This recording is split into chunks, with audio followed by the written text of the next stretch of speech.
Oi, gente, tudo bem? Hoje nossa nona aula à distância, terça-feira, dia 14 de abril. Bom, hoje a nossa tarde é cheia de atividades, né?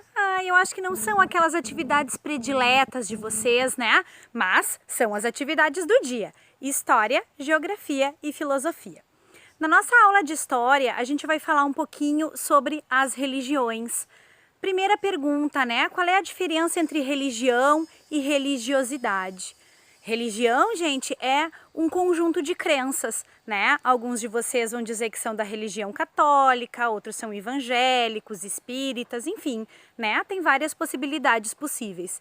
Já a religiosidade, o conceito de religiosidade é ter uma crença, acreditar em alguma coisa, né? A maioria de nós acredita em Deus, né? Independente da religião que nós temos, a gente acredita em Deus. Pode ter vários nomes diferentes, né?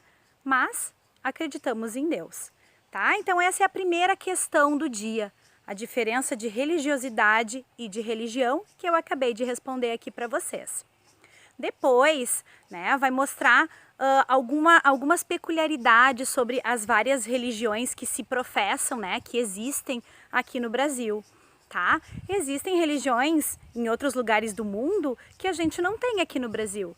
Assim como tem religiões aqui no Brasil que não existem em outros lugares do mundo. Deixei uma dica para vocês de um vídeo que fala das 5 maiores religiões do mundo. O que é ser a maior religião?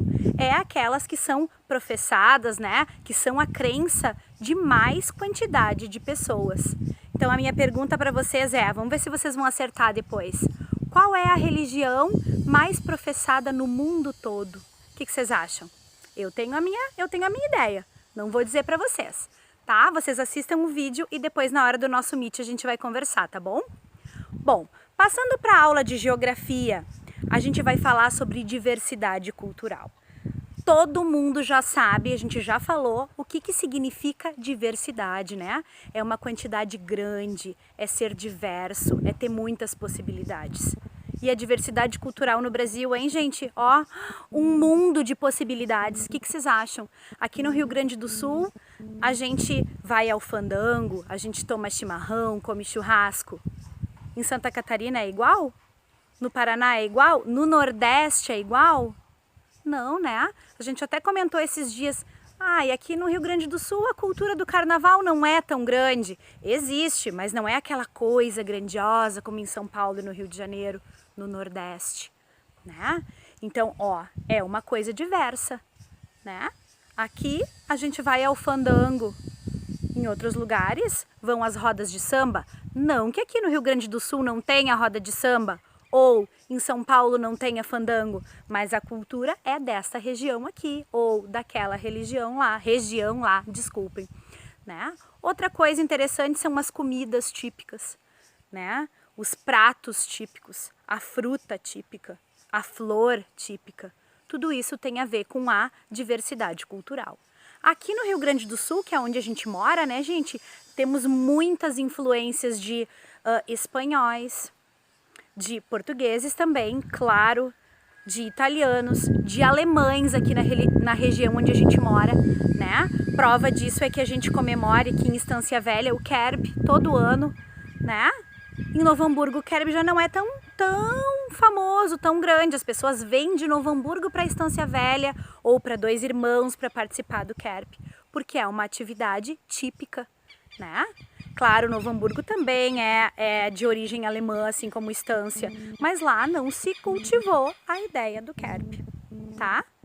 Muito bem, então a gente vai falar bastante sobre isso, sobre a questão da diversidade cultural, tá? Vocês ouviram aí o barulho desse passarinho? É o quero-quero, é o passarinho típico do Rio Grande do Sul, né? Qual será que é o passarinho típico de São Paulo? Quem descobrir aí, depois na hora do Meet conta pra gente, tá bom? Fica um desafio, uma sugestão de uma pesquisa rápida, certo? Rio Grande do Sul, quero-quero. São Paulo, qual é? O pássaro típico, tá? Bom, indo agora para nossa aula de filosofia, tá? Hoje a gente vai falar sobre um tema meio... acho que não vou entender, Sora. Falácia? Que é isso? Gente, tem uma explicação bem fácil para falácias lá na nossa apostila e vocês logo vão entender.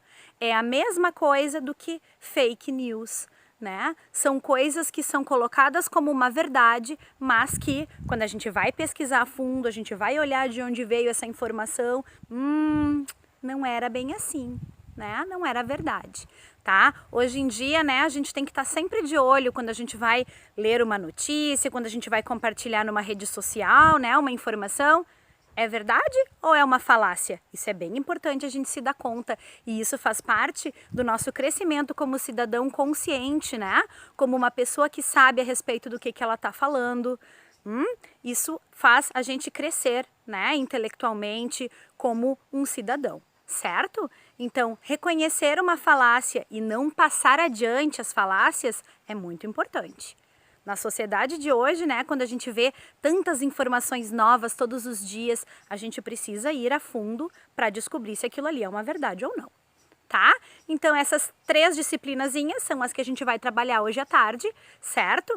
Trabalhem com seriedade, trabalhem com atenção, tem bastante coisa para fazer, tá? E para nosso Meet, eu quero o pessoal com a atividade de geografia prontinha para a gente poder trocar uma ideia. Certo? E quem fizer a pesquisa aí do desafio sobre o passarinho vai ganhar um pontinho a mais com a prof, tá bom? Vai ganhar um bombom na volta às aulas. Olha só, agora todo mundo vai participar desse desafio. Valeu um bombom, tá, galera? Beleza? Então, trabalhem numa boa, tudo certo. Final da tarde a gente se encontra no nosso Meet para fazer a correção da atividade de geografia, certo? Muito bom trabalho para vocês e até depois!